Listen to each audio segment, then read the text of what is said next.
Hello, this is Mr. Ellis. I'm going to do a brief video about an if statement. As you can see, I have my HTML that is the shell with some styling for my body, my head, and section 1. I only have one section. In that section, I will have today only 3 p tags, which I'll use for output. Okay. I have a script. My JS script is if statement js.js. Okay. And this is where I'm going to spend most of my time. As you can see, I've commented out all the statements, and I will uncomment to demonstrate, and then we will go forward.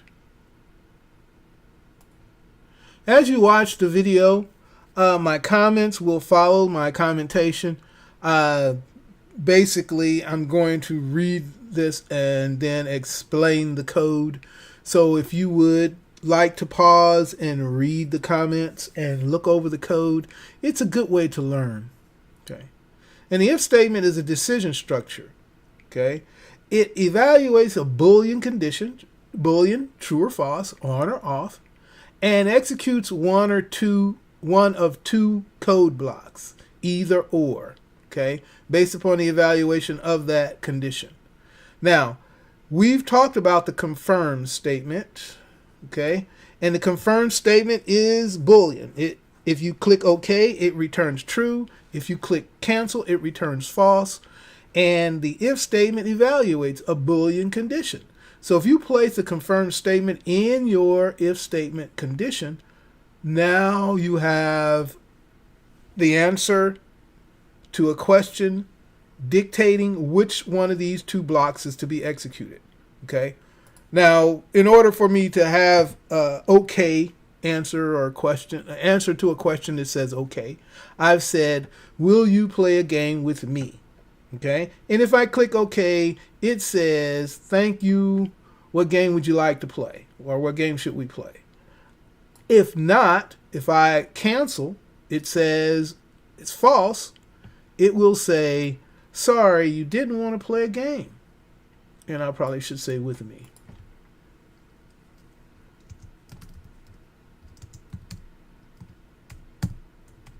Woo. Okay. So now I'm going to save and execute this in my browser. And as you can see, the confirm creates a dialog box. And it has 2 buttons. One is OK, the other is cancel. If I click OK, the result is true. If I click cancel, the result is false. And my if statement is going to evaluate that click. Will you play a game with me? Yes. Thank you. What game should we play? Now I'm going to reload. And we're going to go the other route. I'm going to click cancel. It's going to return a false. And it's going to give me the else code block. Sorry, you don't want to play with me.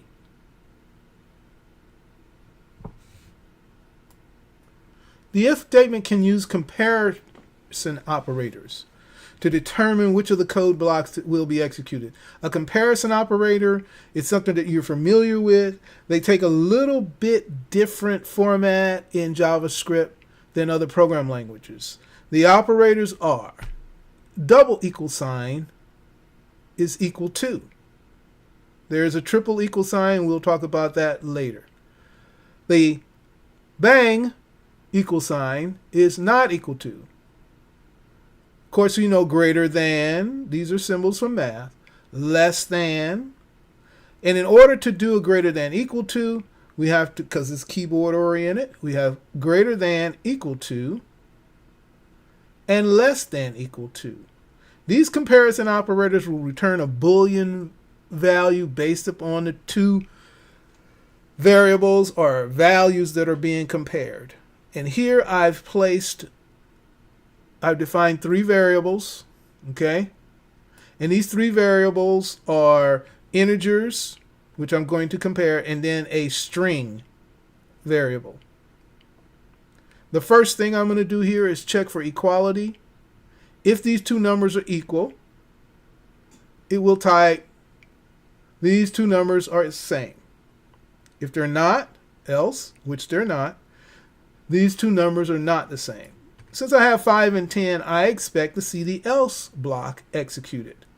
Let's see if I've coded it correctly. Did I save? Yes, I saved. Let us go. And now when I reload my page, these two numbers are not the same. 5 is not 10.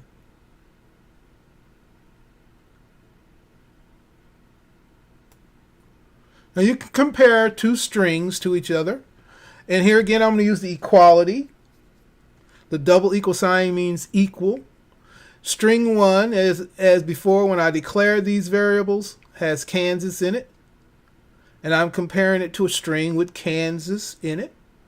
If it evaluates to true, I get these two strings are the same.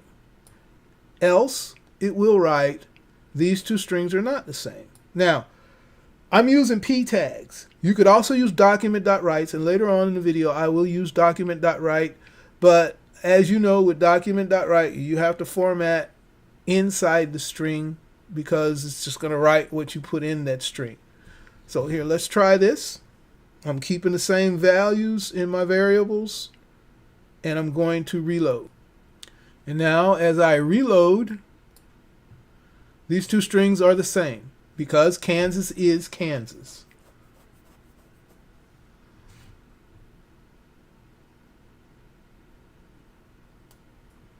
In this if statement, we return to the comparison of the two integers. And I want to know if num1, which has 10 in it, is greater than num2, which has 5 in it. So I expect my true block to be executed. My false block will not be executed. And if it is, then it'll say num1, thank you, Catherine, is greater than num2. Else, it's going to say num1 is not greater than num2. And so I'm going to save and reload. Now, as I reload, it should say 10 is greater than 5.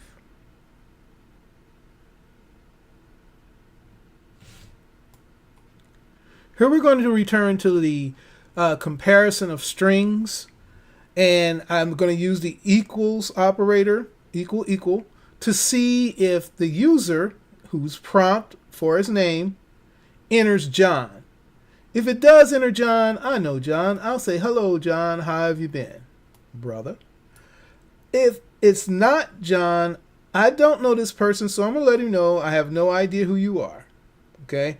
And here's what I was talking about with the document.write. I have to put my formatting in between the quotes. So what you're actually doing is creating the HTML dynamically. Okay? This is going to be written to the screen. It's not going to use the p tags. It should, hopefully, and I'm going to demo, hopefully it should ignore the p tags and simply write what is written there. You won't see the p tags because there's nothing in them. Okay, so again, I'm going to use the prompt statement, which creates a dialog allowing the user to enter a string or any characters. Okay, and it's going to compare it to the name that I've assigned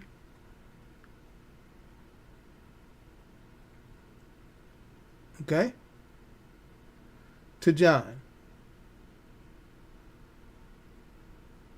Okay, so when I reload, note the prompt statement will pause the loading of the page until it grabs the information and the user replies. Okay, so what name do I put in here? Let's put my name in. I click OK, and it says, I have no idea who you are. And notice, this is not in the p tags because the p tags are red on a blue background. This is the document.write. I did not format the coloring. I just simply type it out as H2. Now, let us reload and type in John's name. Hello, John. How have you been, brother?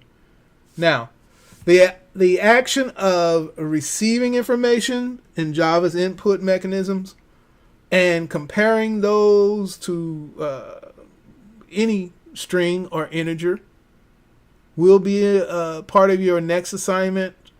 This has been Mr. Ellis talking about the if statements.